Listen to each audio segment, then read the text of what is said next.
Bonjour et bienvenue dans la cinquième édition du Talk Express, un podcast 100% Pékin Express. Je suis toujours accompagné de mes superbes chroniqueuses, Luna Totobrocchi, comment allez-vous? Eh ben ça va super et vous? Ça va bien, merci. Mélissa Scaramozino, bonjour. Bonjour tout le monde.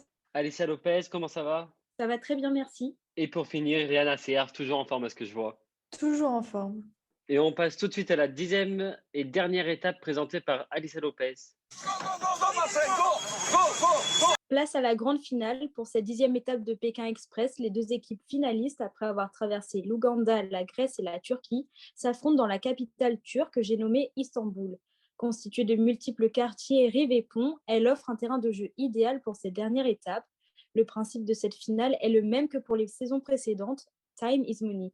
Cette ultime course est donc constituée de 4 sprints pendant lesquels les deux équipes tentent de gagner un maximum d'argent. Les 3 premières leur permettent de rééquilibrer ou non leur cagnotte.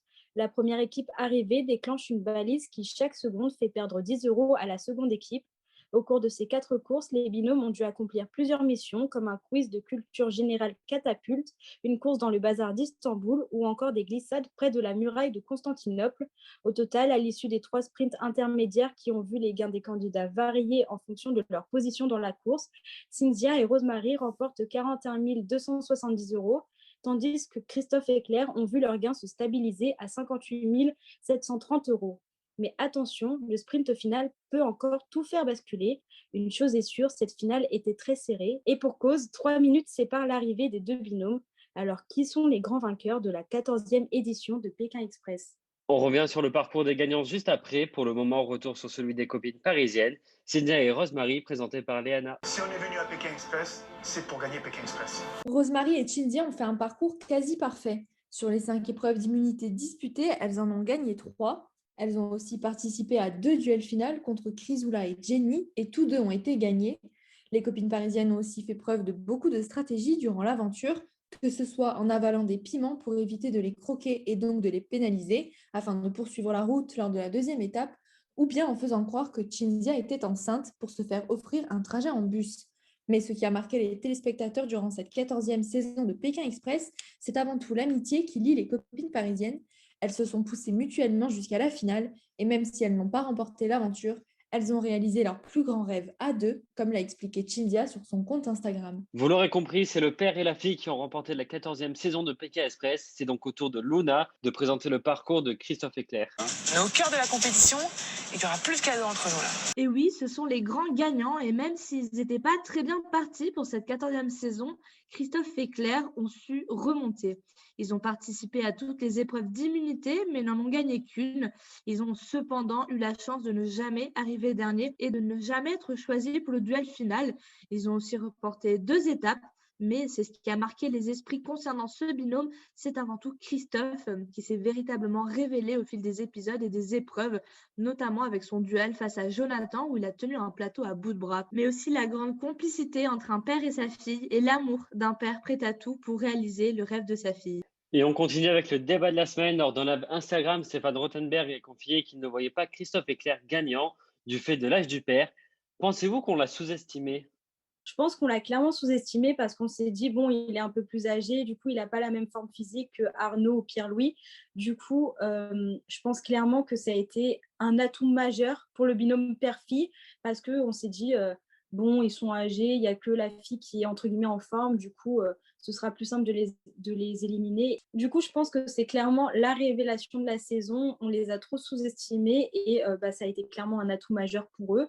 Et du coup, ils ont prouvé que même si on n'a pas la force physique ou même l'âge qui va avec pour la compétition, on peut quand même se démarquer et remporter cette compétition. Donc, vraiment, chapeau à eux.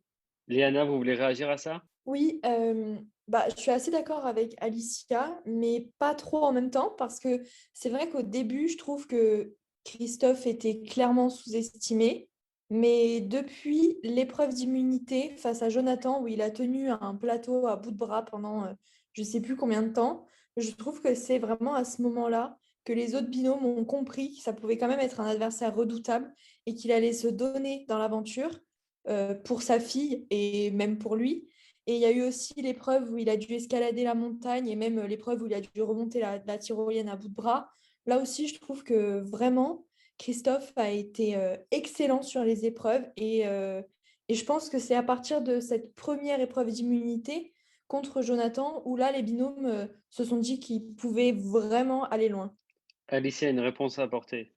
Oui, je suis totalement d'accord. Au début, c'était un effet de surprise et après, cet effet-là s'est estompé et ils se sont clairement rendus compte que c'était un adversaire redoutable qui pouvait poser problème et on l'a bien vu puisqu'ils ont éliminé un par un les binômes pour gagner et je pense que ça peut être aussi l'une des plus belles victoires puisque en plus de réaliser un rêve, ils ont prouvé que l'âge, c'était qu'un chiffre et que même en étant plus âgé, on pouvait accomplir des choses incroyables.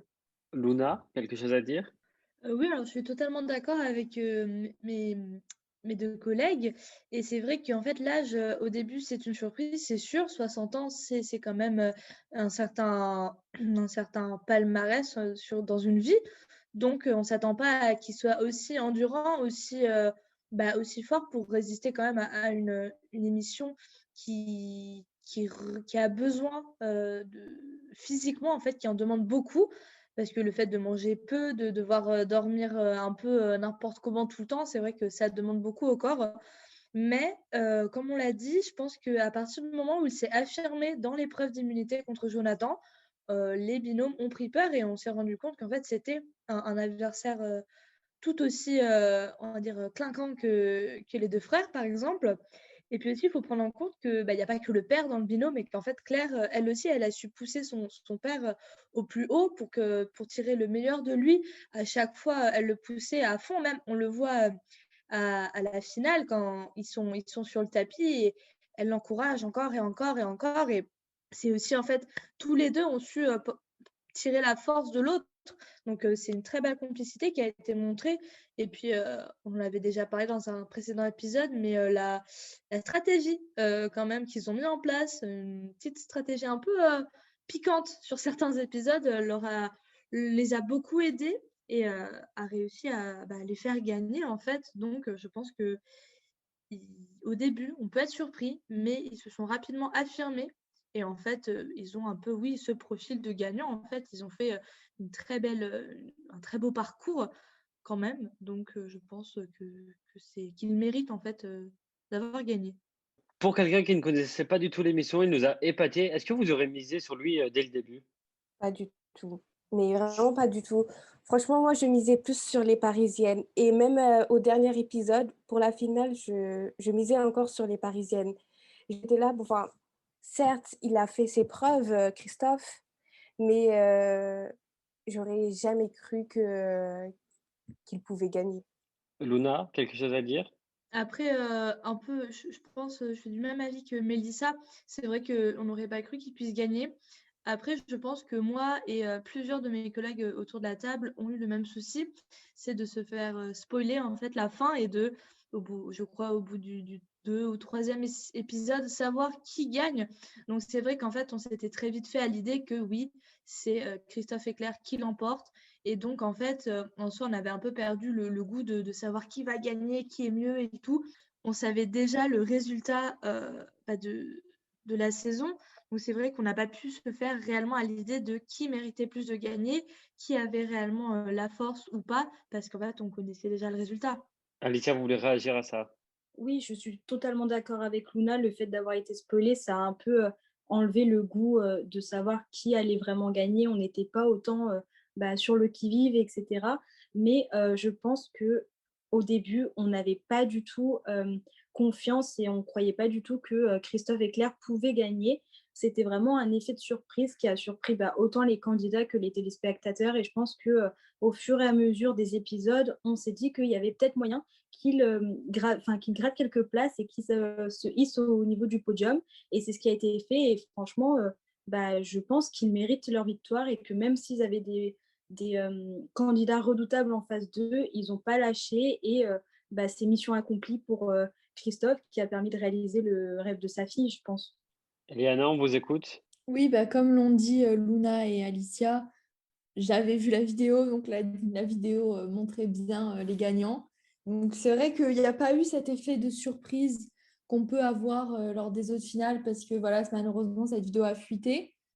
Mais d'un autre côté, ça ne m'a pas empêché de suivre leurs aventures pendant toute l'aventure, justement. Et d'ailleurs, j'aimerais revenir sur quelque chose que Stéphane a expliqué pendant son live Instagram.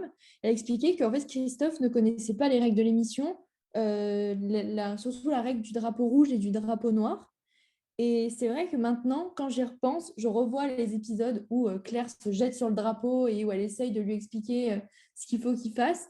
Et je trouve vraiment que là, la fille a complètement porté son père qui n'y connaissait absolument rien. Mais c'est ce qui fait aussi le charme de leur binôme parce qu'il a un petit peu été entraîné là-dedans. Et au final, ils sont arrivés tous les deux à la victoire et je trouve que c'est un super beau parcours. Luna qui me fait de grands signes, dites-moi. Alors, je suis d'accord avec Léana. Après, je tiens à dire quand même que quand on s'engage dans une émission telle que Pékin Express, telle que Top Chef, telle que quelques Koh-Lanta, quelque n'importe émission, en fait, on se renseigne un peu sur les règles. Et c'est vrai que donner l'argument de non, il ne savait pas les règles, donc il n'aurait pas pu gagner, je trouve que c'est un peu un argument un peu morne, parce qu'en fait, moi, si je vais à Pékin Express, peut-être que je ne suis pas une professionnelle de la série, mais je sais que si je m'engage un jour et que je participe, je lirai quand même les règles et je me renseignerai avant, en amont, et pas pendant, en fait. Donc voilà, je voulais rétablir ce point, donc je pense que c'est important de le dire. Il faut se renseigner sur les règles avant de participer à un jeu. Surtout qu'il faut savoir que même s'il ne connaît pas les règles sont affichées sous chaque drapeau. Enfin, c'est toujours écrit quelque part pendant l'épreuve. Léana, je vous donne la parole tout de suite parce que là, elle me fait de grands signes, elle ne s'arrête plus. Dites-nous tout. Oui, ouais, je comprends ce que dit Luna, mais après, c'est vrai que je ne sais pas si vous l'avez vu, mais sur son compte Instagram, Christophe a posté une photo avec sa fille où il disait que l'aventure commençait devant un étendoir à linge. Et je trouve qu'en fait, c'est complètement le personnage, complètement désintéressé d'émission. Je pense surtout qu'il s'est fait entraîner par sa fille dans l'aventure et qu'il n'a pas tout compris ce qui se passait. Et je suis persuadée que même lui ne pensait pas qu'il irait jusqu'à la finale. Et c'est, je pense, pour ça que Stéphane a expliqué ça dans son live, le concept des drapeaux et tout. Je pense que Christophe en avait clairement rien à faire et que c'était vraiment que Claire qui était dans l'aventure au départ. Et après, bon, il s'est intéressé et il s'est pris dans le jeu et voilà, ils ont gagné, mais voilà. Moi, j'ai juste un tout petit truc à rajouter. Je suis totalement d'accord avec Léana et je pense aussi que justement ce désintéressement, ça ajoute non seulement du charme, mais en plus de ça, ça prouve que c'est quelqu'un qui arrive à s'adapter énormément aux situations. Il est arrivé en connaissant rien du tout, il a appris sur le tas. Claire lui a expliqué les principes de base et même si Luna a raison dans le sens où il aurait dû se renseigner, je trouve que ça fait complètement le charme du binôme et c'est pour ça qu'on s'est attaché à eux parce qu'en fait, ils sont authentiques et je trouve ça juste incroyable que ce mec, il ait pu arriver jusqu'en finale, gagner cette finale et en plus de ça, arriver en touriste sans savoir les principes du jeu et je trouve ça genre trop fort. Luna, je vous laisse le mot de la fin.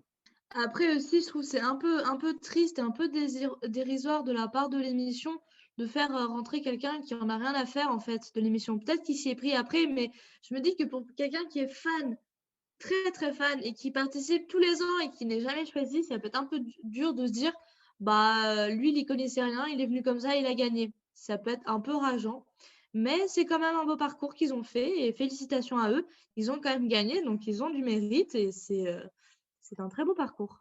Apparemment, c'est pas la fin parce que Léana veut réagir. On vous écoute, Léana. Oui, je comprends ce que dit Luna, mais après, c'est vrai que ça peut être dommage pour des personnes qui s'inscrivent chaque année et qui ne sont pas sélectionnées et qui voient quelqu'un qui, au début, s'en fichait un peu gagner. Sauf que je pense aussi, enfin, Pékin Express recherche des binômes soudés. Et là, le père et la fille, c'était clairement une aventure pour eux. Et même si le père était un peu désintéressé au début de l'émission, ça se voyait qu'il avait envie de faire plaisir à sa fille et qu'il avait envie de réaliser le rêve de sa fille, en fait. Et je pense aussi que c'est pour ça qu'ils ont été sélectionnés. Et comme Alicia l'a dit, ça fait vraiment le charme de leur binôme. Cette fois-ci, c'est vraiment le dernier mot de la fin. Alicia, on vous écoute. Moi, je comprends l'argument de Luna.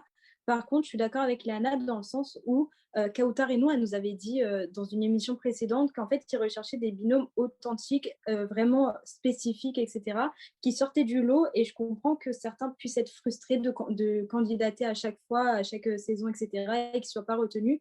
Mais en fait, le fait justement d'avoir quelqu'un qui est à fond dans l'émission, comme Claire, etc., et en face, avoir quelqu'un qui est complètement à l'opposé avec son père, qui ne connaît absolument rien au jeu, ça fait un binôme vraiment spécial et je pense que c'est pour ça que Pékin Express, enfin du moins la production a décidé de les choisir parce que justement, on se retrouve avec deux personnalités complètement opposées et qui pourtant sont très soudées avec un même but, c'est faire plaisir à Claire et gagner cette émission. Et je pense que justement, Kautar et Nour, elles avaient précisé qu'ils recherchaient des binômes qui avaient un but précis en faisant cette émission. Et là, bah, c'était clairement le cas.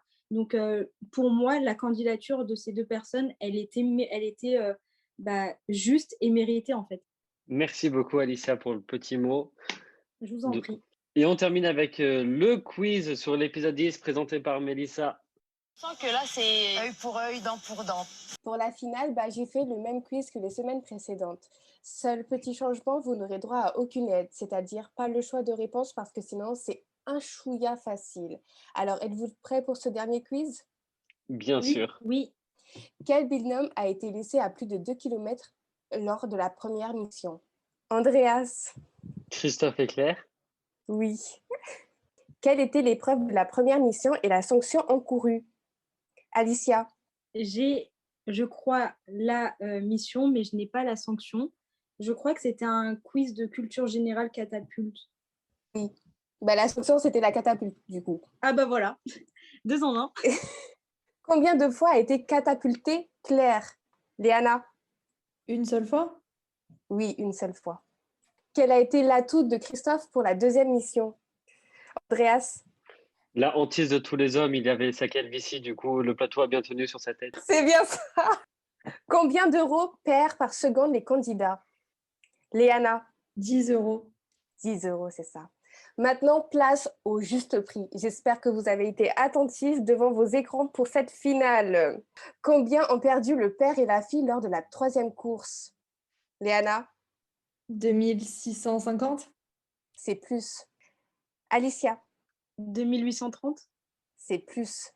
Andreas? 3830. C'est plus. Léana? Je t'ai vu lever la main.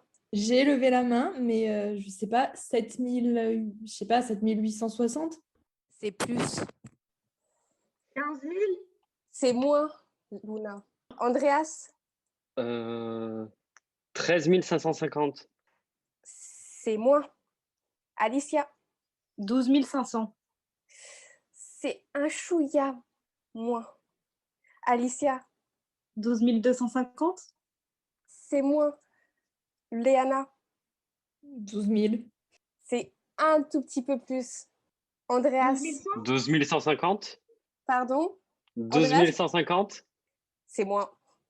Ok, j'avais cru que j'avais gagné, moi. Luna? 12 100? C'est un chouïa moins. Alicia? 12 075. Un tout petit peu moins. Léana? 12 060. C'était une réponse, c'est un juste prix, Léana. Je savais bien qu'il y avait un 60 quelque part. Le juste prix, c'est fini. On revient au quiz. Quel binôme est passé devant la personne qui tenait la tablette lors du premier point de passage? Andreas, parce qu'il me fait des coucous là. Cynthia et Rosemary. Oui, c'est ça. Où se situait la deuxième mission? Je veux le numéro de la porte en même temps. Léana? Au bazar d'Istanbul et c'était le 119. Non, c'était pas la bonne porte. C'était au bazar d'Istanbul et c'était la porte 13. Non, Porte 6? non, Luna. Léana? Porte 7. Oui, c'est bien la porte 7. On allait Léana. faire un Bravo. juste prix. Ah, c'était du pur hasard parce que c'est mon chiffre porte-bonheur. Allez, la dernière question, je pense que tout le monde l'a, parce que Alicia vous l'a dit. Donc, j'espère que vous avez été attentifs. Combien de minutes séparent les deux binômes de la première place? Alicia? 3. Oui. Et c'est Léana qui remporte ce dernier quiz. On Pas du l'applaudit. tout, ça. On l'applaudit. Like always. Léana, un mot On dirait- pour la fin? Bien, j'ai remporté tous les quiz. Je suis très contente. Et je vous ai déjà dit, l'assiduité paye. Voilà, c'est la fin de la saison. Merci à tous de nous avoir écoutés. Pour suivre notre actualité, rendez-vous sur notre page Instagram Talk Express. Portez-vous bien et rendez-vous très bientôt pour une émission spéciale.